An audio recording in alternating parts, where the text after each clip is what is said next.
Hello students, তোমরা কেমন আছো? আচ্ছা, তোমাদের মাধ্যমিক 2025 আর খুব বেশি দিন বাকি নেই, প্রায় এক মাস মতো বাকি আছে। তো তোমাদের বলেছিলাম যে তোমরা এই সময় যখন পরীক্ষা কাছে চলে আসে, আমরা কি করি না, বেশিরভাগ ইম্পর্টেন্ট যে সমস্ত কোশ্চেন সেগুলো একটু বেশি করে প্র্যাকটিস করার চেষ্টা করি। আর সেই অনুযায়ী আমরা ভৌত বিজ্ঞানের চ্যাপ্টার ওয়াইজ কিছু কিছু ইম্পর্টেন্ট কোশ্চেন তোমাদের বলেছিলাম, আর সেই কোশ্চেনগুলো আমরা আলোচনাও করেছিলাম তার অ্যান্সার কি হতে পারে। তো ফার্স্ট পার্ট, আমাদের যে ফার্স্ট চ্যাপ্টার আছে ভৌত বিজ্ঞানের ফার্স্ট চ্যাপ্টার পরিবেশের জন্য ভাবনা, তার ফার্স্ট পার্টে আমরা কিছু কোশ্চেন করেছি। আজকে আমরা সেকেন্ড পার্টে আরো কিছু কোশ্চেন আলোচনা করব, দিয়ে আমরা সেকেন্ড চ্যাপ্টারে চলে যাব। ওকে, তো চলো শুরু করি আজকের কোশ্চেনগুলো। তো এবার কোশ্চেন নাম্বার 6 বলছে যে ওজোন গহ্বর বা ওজোন ছিদ্র কি, আর ওজোন গ্যাস ধ্বংসের পিছনে ফ্রেয়ন বা সিএফসি জাতীয় যে যৌগগুলো আছে তাদের ভূমিকা কেমন। তো সবার আগে দেখবো ওজোন ছিদ্র বা ওজোন গহ্বর কি জিনিস। আমরা দেখেছিলাম ভিডিওর প্রথমের দিকে আমরা একটা কোশ্চেন দেখেছিলাম যেখানে পৃথিবী রক্ষাকারী বলে একটা ওয়ার্ড পেয়েছিলাম। এটা যদি ভূপৃষ্ঠ হয় তাহলে এটা ধরে নিচ্ছি ট্রপোস্ফিয়ার, এটা ধরে নিচ্ছি স্ট্র্যাটোস্ফিয়ার। এই স্ট্র্যাটোস্ফিয়ারে কি হয় না, O3 বা ওজোন গ্যাসের একটা স্তর থাকে, একটা লেয়ার থাকে, যে কি করে না সূর্য থেকে যে সমস্ত আলট্রাভায়োলেট রে, অতিবেগুনি রশ্মি আসছে এগুলোকে শোষণ করে নেয় আর পৃথিবী পর্যন্ত বা পৃথিবী পৃষ্ঠ পর্যন্ত পৌঁছতে দেয় না, যার ফলে জীবগুলো রক্ষা পায়। সেজন্য আমরা এই স্ট্র্যাটোস্ফিয়ারের যে ওজোন গ্যাস একে আমরা পৃথিবীর রক্ষাকারী বলতাম। ওকে, তো ওজোন গহ্বর বা ওজোন ছিদ্র কি জিনিস না, আমাদের বিভিন্ন ধরনের মানুষের দৈনন্দিন জীবনে যেসব যন্ত্র আমরা ইউজ করছি সেখান থেকে বিভিন্ন ধরনের গ্যাস নির্গত হয়। যেমন তার মধ্যে খুবই ভাইটাল হচ্ছে কি সিএফসি বা ক্লোরোফ্লোরোকার্বন জাতীয় গ্যাস। এই গ্যাস কি করে না, এই যে ওজোনের যে লেয়ারটা ছিল স্ট্র্যাটোস্ফিয়ারের মধ্যে, সেখানে ওজোন গ্যাসের যে উৎপাদন হার তার থেকে বিয়োজন হারকে বাড়িয়ে দেয়, যার ফলে যদি এখানে ওজোন গ্যাস ধীরে ধীরে কমতে থাকে, বিয়োজন হচ্ছে মানে কি ওজোন গ্যাস ধীরে ধীরে কমছে, তার ফলে এই ওজোন লেয়ার বা স্তরটা কি হয় না পাতলা হয়ে যায়। আর পাতলা হওয়ার কারণে পূর্বে যে পরিমাণ আলট্রাভায়োলেট রেকে সে আটকে দিচ্ছিল এখন ততটা পারবে না, বেশি পরিমাণ আলট্রাভায়োলেট রেকে সে পাস করে দিবে, যার ফলে আমাদের পৃথিবী পৃষ্ঠ পর্যন্ত সেই ইউভি রে পৌঁছে যাবে, যার জন্য আমাদের যা যা ক্ষতি হওয়ার কথা ছিল সেগুলো ক্ষতি হবে। এই যে সিএফসি জাতীয় যে বা ফ্রেন জাতীয় যে সমস্ত গ্যাসগুলো আছে, যার জন্য আমাদের ওজোনের যে লেয়ারটা ছিল বা স্তরটা ছিল সেই স্তরটা ধীরে ধীরে পাতলা হচ্ছে, এই ঘটনাটাকে আমরা বলছি কি না ওজোন ছিদ্র বা ওজোন গহ্বর। তো এই ওজোন গ্যাস সৃষ্টি ধ্বংস হচ্ছে বলেই ওই ওজোন গহ্বরটা সৃষ্টি হচ্ছে। আর এর পিছনে ফ্রেয়ন বা সিএফসি জাতীয় কিছু যৌগ, যেমন ধরো আমি এটা নিচ্ছি CaCl3, কিভাবে ভূমিকা পালন করে। তো কি হয়, এই CaCl3 যখন ইউভি রে বা অতিবেগুনি রশ্মির সংস্পর্শে আসে তখন এরা কি হয় না ভেঙে যায়, ভেঙে গিয়ে কি উৎপন্ন করছে না CaCl2 প্লাস Cl। এই যে Cl অণু এটা কিন্তু এক্সাইটেড স্টেটে থাকে বা সক্রিয় থাকে, খুবই সক্রিয় থাকে বলে কি হয় না এদের টেন্ডেন্সি সবসময় কি না কারোর সঙ্গে একটা বিক্রিয়া ঘটাবে, যেহেতু খুব সক্রিয় যে বিক্রিয়া ঘটাবে সে। তো কার সঙ্গে বিক্রিয়া ঘটায় না এই যে O3 বা ওজোন গ্যাসের সঙ্গে। তো এই Cl যেটা এক্সাইটেড স্টেটে থাকে সে O3 এর সঙ্গে বিক্রিয়া ঘটে কি উৎপন্ন করে না ClO plus O2 for oxygen gas. এবার কি হয়, এই যে ClO আছে এই ClO আবার কি হয় না আবার O3 এর সঙ্গে বিক্রিয়া ঘটে কি করে না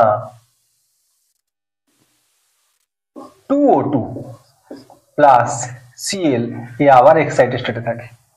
তাহলে দেখো একটা যদি সক্রিয় Cl অণু উৎপন্ন হয় তাহলে সেই হয় বিক্রিয়া ক্রমান্বয়ে মানে সিকোয়েন্সে এই বিক্রিয়াগুলো ঘটানোর মাধ্যমে কত পরিমাণ লক্ষ লক্ষ পরিমাণ ওজোন গ্যাসের অণুকে ধ্বংস করে দিতে পারে। তো এই জন্য কি হচ্ছে না ধীরে ধীরে এখানে যে লেয়ার ছিল সেই লেয়ারটা পাতলা হচ্ছে, যেটা আমরা ওজোন গহ্বর বলছি। ওকে, তাহলে ওজোন গ্যাসের ধ্বংসের পিছনে ফ্রেয়ন বা সিএফসি জাতীয় গ্যাসের ভূমিকা আমরা বুঝতে পারলাম। এই যে ইকুয়েশন গুলো তোমরা অ্যান্সার যখন লিখবে এই ইকুয়েশন গুলো হচ্ছে তোমরা সেখানে দেবে, তো তাহলে কি হবে তোমার অ্যান্সারটা ভালো হবে। ওকে, নেক্সট দেখতে পাচ্ছি ট্রপোপজ কাকে বলে আর ট্রপোস্ফিয়ারের সর্বনিম্ন উষ্ণতা কত, এটা অলরেডি আমরা দেখে নিয়েছিলাম। এটা কত হয় না, প্রায় -56°C। ওকে, আর ট্রপোপজ কি না, এই যে ট্রপোস্ফিয়ার ছিল, এই ট্রপোস্ফিয়ারের যে একদম সর্বোচ্চ যে অঞ্চলটা আছে, সেই অঞ্চলে কি হয় না, উষ্ণতা স্থির হয়ে যায়। আর সেই স্থির উষ্ণতা সম্পন্ন যে অঞ্চলটা, সেই অঞ্চলটাকে আমরা বলবো কি না, ট্রপোপজ। এটা বিভিন্ন জায়গায় প্রত্যেকটা স্তরেই প্রায় প্রত্যেকটা স্তরে থাকে। স্ট্র্যাটোস্ফিয়ারের যে সর্বোচ্চ অংশে যেখানে উষ্ণতা স্থির হয়ে যায় সেটাকে স্ট্র্যাটোস্ফিয়ার বলে, মেসোস্ফিয়ারের ক্ষেত্রে মেসোপজ বলে। এইরকম হচ্ছে গিয়ে এখানে ট্রপোপজ হচ্ছে গিয়ে জিজ্ঞাসা করেছে তোমাকে, স্ট্র্যাটোপজ জিজ্ঞাসা করতে পারে, মেসোপজ জিজ্ঞাসা করতে পারে। ওকে, আশা করি বুঝতে পেরেছো। কোশ্চেন নাম্বার 8 বলছে বায়ুমণ্ডলের কোন স্তরকে ক্ষুব্ধমণ্ডল বলে ও কেন।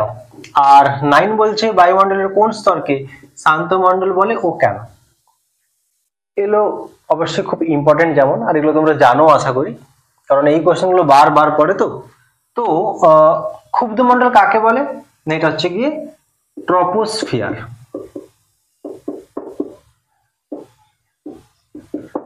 ট্রপোস্ফিয়ারকে হচ্ছে গিয়ে ক্ষুব্ধমণ্ডল বলে। কেন, খুব সহজ, যে ট্রপোস্ফিয়ারে, আচ্ছা ট্রপোস্ফিয়ার কোথায় না, একদম শুরুতে ফার্স্ট যে মণ্ডলটা বা অঞ্চলটা থাকে সেটা হচ্ছে গিয়ে ট্রপোস্ফিয়ার, বলছে ভূপৃষ্ঠের সংলগ্ন। তো এই ট্রপোস্ফিয়ারে কি হয় না, মেঘ, ঝড় বৃষ্টি, ঠিক আছে, এই যে সমস্ত প্রাকৃতিক গোলযোগ গুলো আছে, ঝড় ঝঞ্ঝা যা কিছু আছে আর কি, এই সমস্ত প্রাকৃতিক গোলযোগ গুলো ট্রপোস্ফিয়ারেই হচ্ছে কি মূলত হয়। এই জন্য ট্রপোস্ফিয়ারকে ক্ষুব্ধমণ্ডল বলে। আর শান্ত মণ্ডল কাকে বলে না, স্ট্র্যাটোস্ফিয়ারকে। স্ট্র্যাটোস্ফিয়ারকে হচ্ছে গিয়ে শান্ত মণ্ডল বলে। কেন বলে না, ঠিক যে কারণে ট্রপোস্ফিয়ারকে ক্ষুব্ধমণ্ডল বলা হতো তার ঠিক উল্টো কারণে। তার মানে স্ট্র্যাটোস্ফিয়ারে মেঘ, ঝড় বৃষ্টি, ঝঞ্ঝা, এই সমস্ত জিনিস, বজ্রপাত, এই সমস্ত জিনিসগুলো, যে বায়বীয় বা প্রাকৃতিক যে সমস্ত গোলযোগগুলো, এগুলো হয় না স্ট্র্যাটোস্ফিয়ারে। এই জন্য স্ট্র্যাটোস্ফিয়ারকে শান্ত মণ্ডল বলা হয়। বিশ্ব উষ্ণায়ন কমানো, এটা আমাদের 10 নম্বর কোশ্চেন, বা আমরা বলতে পারি আমাদের যে ভৌত বিজ্ঞান ও পরিবেশ ছিল পার্ট 1 তার শেষ কোশ্চেন। সেটা কি না, বিশ্ব উষ্ণায়ন কমানোর দুটি উল্লেখযোগ্য উপায় বল। কি না, সব থেকে যে দুটো ইম্পর্টেন্ট সেটা কি না, নম্বর 1 আমরা বলতে পারি জীবাশ্ম জ্বালানি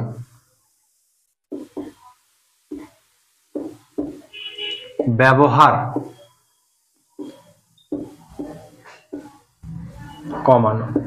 জীবাশ্ম জ্বালানি বলতে কি, যেমন ধরো হচ্ছে আমাদের কয়লা আছে, পেট্রোলিয়াম আছে, এই সমস্ত জ্বালানিগুলোর ব্যবহার কমাতে হবে। তার ফলে কি হবে, CO2 বা কার্বন ডাই অক্সাইডের উৎপাদন হচ্ছে গিয়ে কমে যাবে, কার্বন ডাই অক্সাইডের উৎপাদন কমে যাবে। আর আমরা জানি যে carbon die oxide green house গ্যাসের হচ্ছে সব থেকে ভাইটাল উপাদান, ঠিক আছে। তো এ কত পার্সেন্ট হচ্ছে গিয়ে, 49% হচ্ছে গিয়ে বিশ্ব উষ্ণায়নে এর হাত রয়েছে।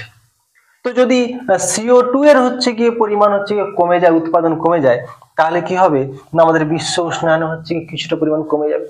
আর তার সঙ্গে আমরা কি বলতে পারি না, অপ্রচলিত শক্তি,